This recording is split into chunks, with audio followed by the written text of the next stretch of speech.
오늘부터 사전투표가 실시가 되고 있습니다. 여러분들은 투표를 하셨는지 모르겠습니다. 저는 아직 못했습니다. 내일 좀 할까 싶은데요. 지금 2시 현재 사전투표율이 9.57%로 기록이 되고 있습니다. 21대 총선 때는 7.19%였는데요. 그에 비하면 한 2%포인트 이상 지금 꽤 많은 걸로 나타나고 있습니다. 지난 아마 대선 때보다도 조금 더 높은 걸로 나타나고 있는 것 같아요. 우리가 매번 선거 때마다 이 사전투표율이 높아지고 있는 걸로 비춰보면 이번에도 사전투표가 꽤 높을 것 같고, 근데 예전 21대처럼 사전투표가 우리한테 불리하다라는 거는 좀 아닌 것 같아요. 이번에 보면 한동훈 위원장 비롯해서 지금 모든 후보들이 오늘 투표를 했고, 윤 대통령도 오늘 부산에 가셔서 투표를 했습니다. 그런 걸로 비춰보면 우리 윤 대통령 그 사진 한번 보여주실까요, 감독님? 비춰보면 사전투표가 우리한테 그렇게 썩 불리한 상황은 아니다. 오히려 투표율이 높으면 높을수록 유리할 수도 있다라는 그런 분석들이 나오고 있습니다. 그런데요, 저한테 몇몇 분이 연락을 하셔서 이 비례 투표지 이와 관련된 문의를 많이 하세요. 이게 뭐냐면 비례 투표지 왜 1, 2번이 없냐라고 이야기를 많이 하시는 분이 있는데, 여러분 자 가시면요, 투표 용지가 저렇게 지역 그 후보자가 왼쪽에 흰색 저게 있습니다. 그러면 저기에 어디 찍으신지 아시죠? 두 번째 칸에 이렇게 찍으시면 되고요. 그 다음에 비례 투표 용지가 있는데 여기에 왜 1번이 없냐라고 하시는데 1, 2번 없습니다. 1, 2번은 왜냐하면 이 지역구만 됐기 때문에 없고 3번부터 있거든요. 그럼 3번에 찍으시면 안 되고 4번에 이렇게 찍으시면 됩니다. 4번에 찍으시면 되고 또 8번에도 찍으시면 안 됩니다. 8번에도 찍으시면 안 되고 9번에는 당연히 찍으시면 안 되고요. 2번과 4번에 이렇게 찍으셔야 되거든요. 혹시 어떤 분들께서 자꾸 8번 찍으라 하시려는데 거기 속지 마십시오. 8번 찍으면 안 됩니다. 표가 분산돼서 안 되기 때문에 2번과 4번 요 용지에 헷갈리시지 말으셔야 될 것 같아요. 이게 지금 비례대표 용지가 지금 51.9cm인가요? 꽤 긴 투표 용지인데 이거를 잘 모르셔서 왜 1, 2번이 없는지 좀 당황해 하신 분이 있어요. 지금 이제 그 국민의힘에 254명 네. 전원이 이제 사전투표를 했고요. 한 위원장이 뭐라 했냐면 하루 싸우는 사람이 3일간 싸우는 사람을 이길 수 없다. 네. 저희도 이제 3일 동안 싸워야 됩니다. 그렇죠. 이번에 그 대통령도 했지만 저희 집에도요. 네. 이번에 그 형하고 누나가 보통 이제 본투표 하다가 이번에 사전투표 했다고 합니다. 네네. 형님하고 누나가. 네. 어머님은 이제 본투표 해야 될 것 같아요. 그다음에 그 저희 집에도 아들이 오늘 사전투표 했고요. 예. 옛날에 전부 이게 본투표 했거든요. 그렇죠.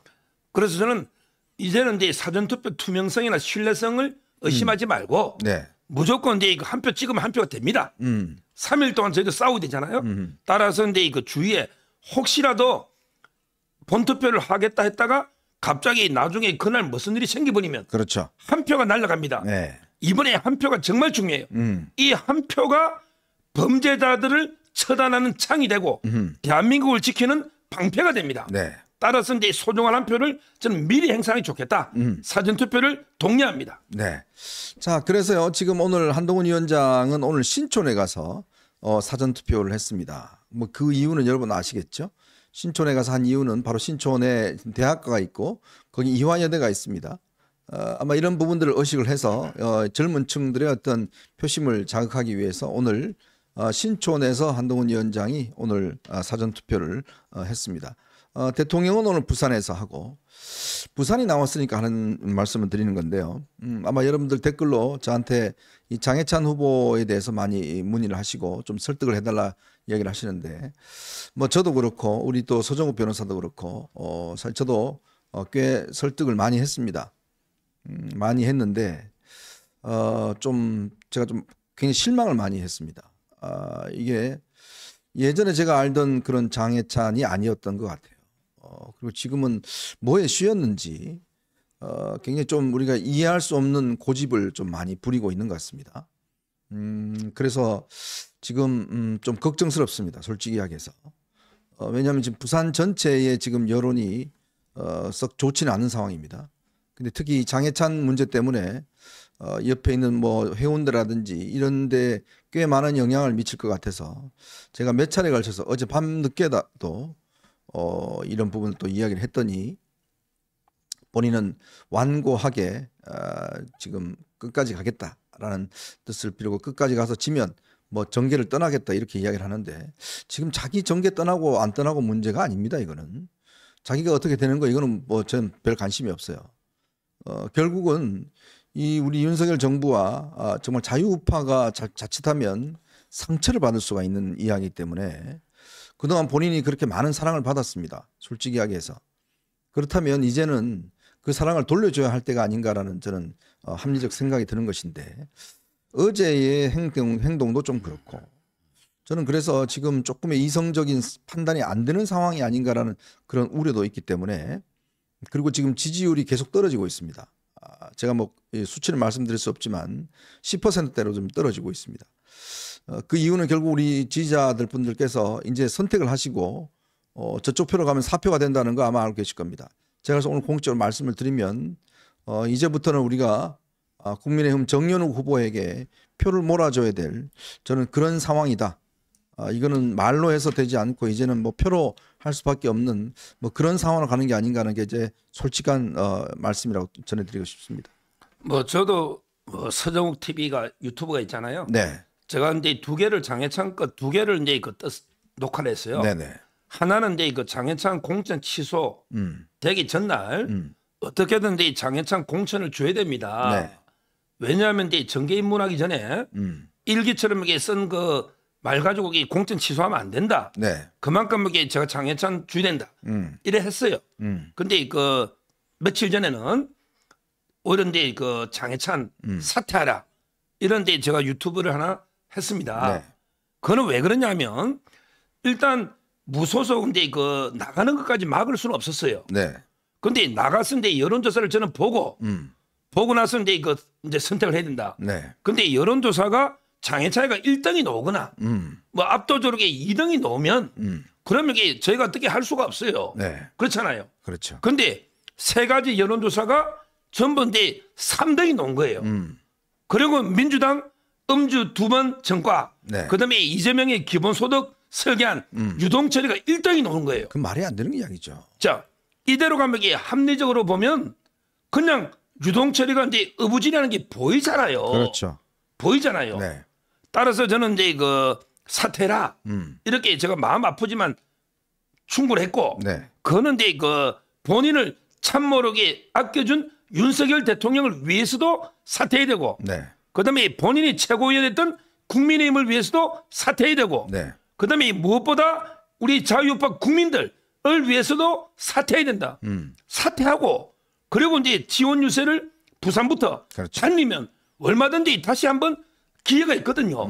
그런데 왜 저는 최악의 선택을 한지 너무 안타까워요. 네. 특히 저는 이 민주당의 박용진과 좀 비교가 돼요. 박용진 한번 보십시오. 얼마나 억울하고 본인이 하겠습니까? 근데 지금 뭐 하고 있어요? 선거 지원 유세 다니고 있습니다. 그게 바로 저들이 가지고 있는 그 생각이에요. 근데 우리는 지금 어떻죠? 장해찬은? 지금 그러지 않지 않습니까?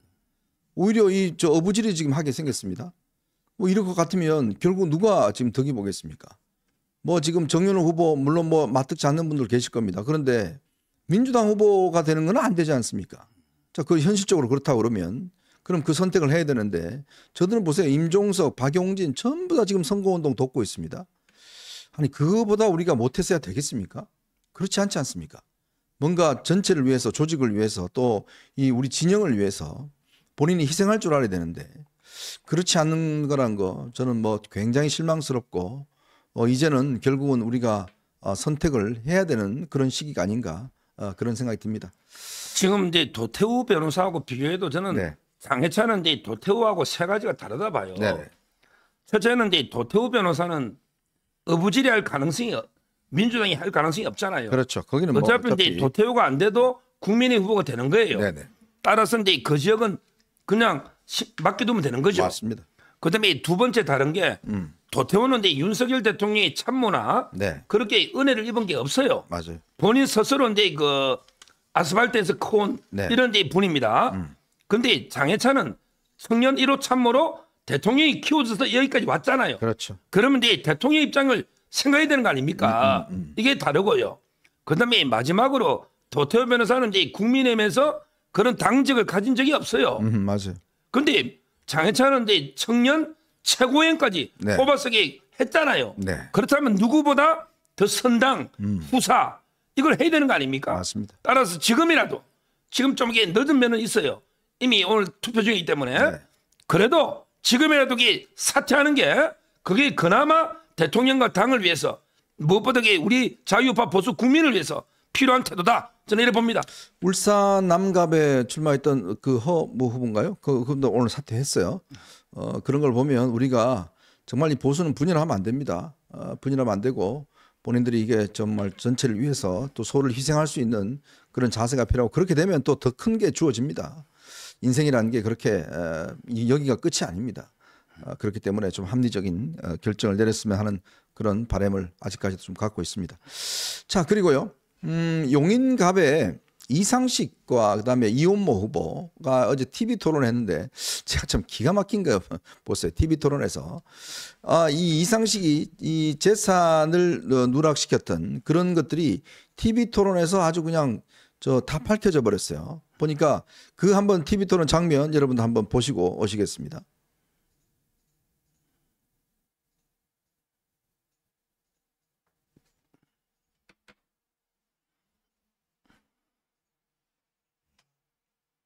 총선 때 재산 신고하실 때 현금 5억 없었습니다. 그 이후에 현금 5억 이번에 신고하신 겁니다. 그러니까 제가 말씀드리는 거잖아요. 배우자하고 저는 2019년도에 결혼을 했습니다. 2020년도에 재산 신고를 최초했습니다. 저는 공무원 출신이기 때문에 그때 현금 없으셨죠? 저는 현금이 없었습니다. 아니, 배우자도 아니요. 현금 신고 안 하셨죠? 아니요. 안 하셨잖아요.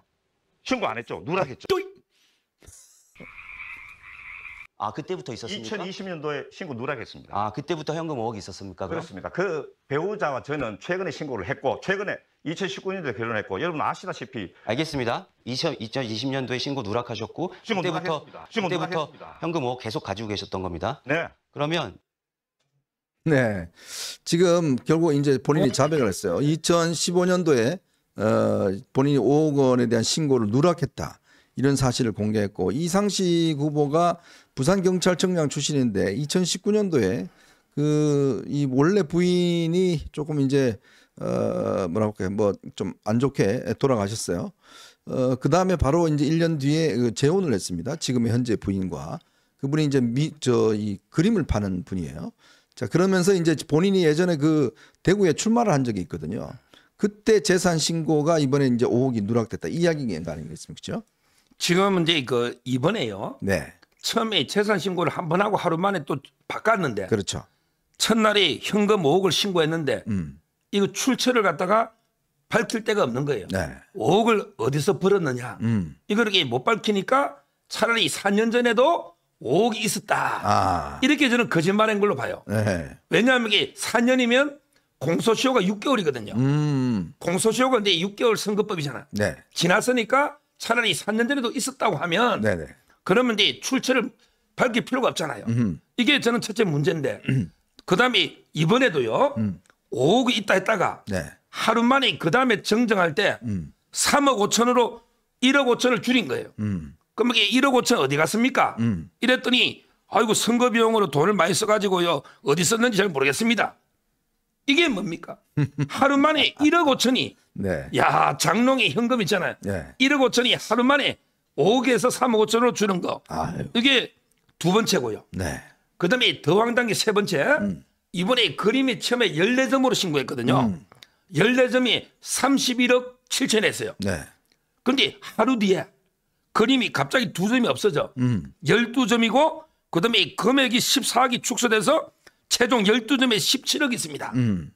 이것도 그림이 하루 만에 2점이 없어지고 네. 금액이 14억 줄은 것도 문제고 문제는 4년 전에 있죠. 네. 4년 전에 그림이 2점이 있다 했는데 그거는 팔았대. 그럼 한 점도 없어 새롭게 14점을 취득한 거 아닙니까? 그럼 이게 무슨 돈으로 14점을 취득했는지 그다음에 옛날에 2점 있는 걸 팔았거든요. 근데 세금을 낸 게 없대.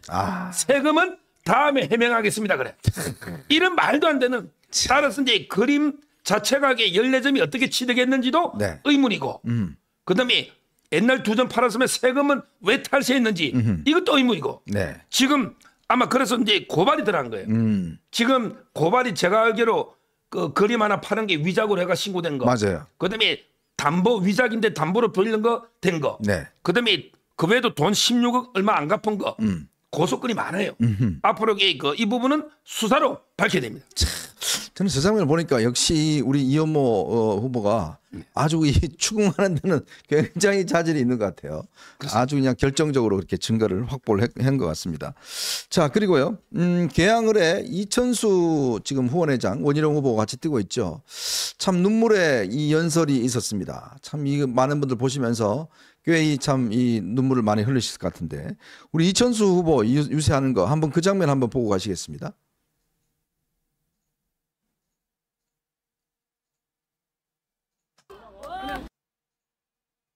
축구선수 이천수인데요. 많은 분들이 저에게 네가 개항하고 무슨 상관이냐라는 말씀을 해 주십니다. 근데 지금 이 자리에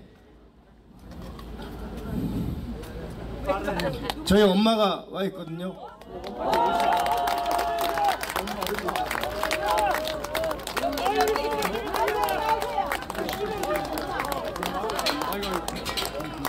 근데 엄마라는 단어는 눈물이 없이는 우리 이천수 선수 엄마 울지 마세요.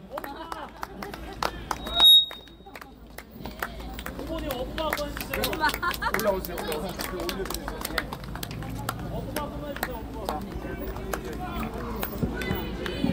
엄마 울지 마. 울지 마.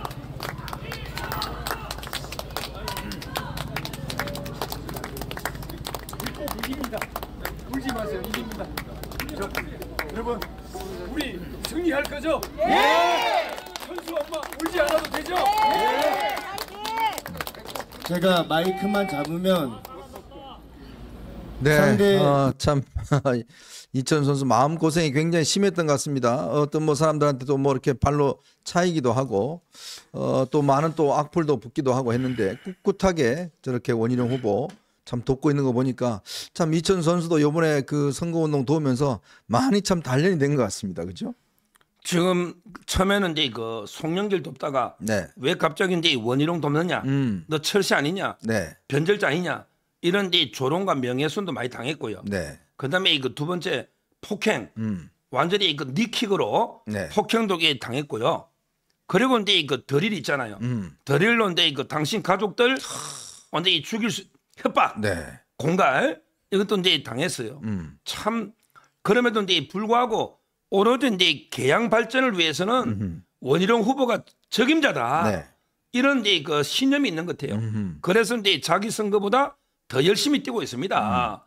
저는 이천수 선수를 비판하거나 폭행하거나 조롱하는 이 자들에게 반드시 심판해야 되고 네. 지금 이제 그 폭행하고 협박은 검찰로 송치가 됐기 때문에 네. 반드시 이제 그 엄하게 심판해야 된다 봅니다. 네. 자, 오늘 여러분들과 함께 저희가 세 가지 이슈를 가지고 이야기를 좀 해볼까 합니다. 어제 저녁에 말이죠. 이 황운하가 기자회견을 어제 하겠다라고 이야기를 했는데 갑자기 취소를 했습니다. 근데 뭔가 공작적인 걸 하려고 그랬는데 그게 뭐냐니까 바로 이 오마이뉴스, 민중의 소리 뭐 이런 것들이 이제 다 기획을 해서 한동훈 위원장의 지금 아들, 지금 중학생인 걸 알고 있습니다. 뭐 학폭에 연루돼 있다 이런 것들을 하려고 했던 모양이에요. 근데 조신들도 보니까 이게 뭔가 증거가 없다 보니까 갑자기 또 한다고 그랬다가 취소를 했던 모양입니다. 공작 취소 사건 바로 이 부분에 대해서 한번 저희가 짚고 나가고요. 지금 김준혁, 야 정말 이자의 정말 말이 보니까요 화수분입니다. 오늘 또 윤 대통령을 또 이 토끼에 비유한다든지 연산군에 비유한다든지 아주 뭐 그냥 지금 엄청 털리고 있습니다. 자, 오늘 여성단체연합회 회원들이 아마 지금 이 시간 같은데요. 수원 영통에 있는 지금 김준혁 사무실 앞에 가서 사퇴 촉구 기자회견을 지금 하고 시위를 하고 있습니다. 어제는 아마 이대 동문회에서 한 700여 명 넘게 어제 이대에 모여서 또 항의 시위를 했고 불길처럼 번져가고 있는 것 같습니다. 그리고 또 검찰이 이 양문석 그다음에 이제 이 박은정 사건에 대해서 이제 지금 배당을 해서 본격적인 수사에 들어갔다는 소식도 들어와 있습니다. 이 문제 한번 짚어보고요. 자, 어제부터 이제 여론조사 깜깜이 시점으로 들어갔습니다. 그런데요, 굉장히 우리한테는 좋은 신호가 나타나고 있습니다. 지금 여론조사 지표가 전체적으로 국민의힘에 상당히 좋게 나타나고 있습니다. 즉 민주당은 정체 하락인 반면 국민의힘은 상승세를 타고 있고 이런 분위기가 수도권부터 시작해서 굉장히 일고 있다는 거 제가 한번 분석을 해드리도록 하겠습니다.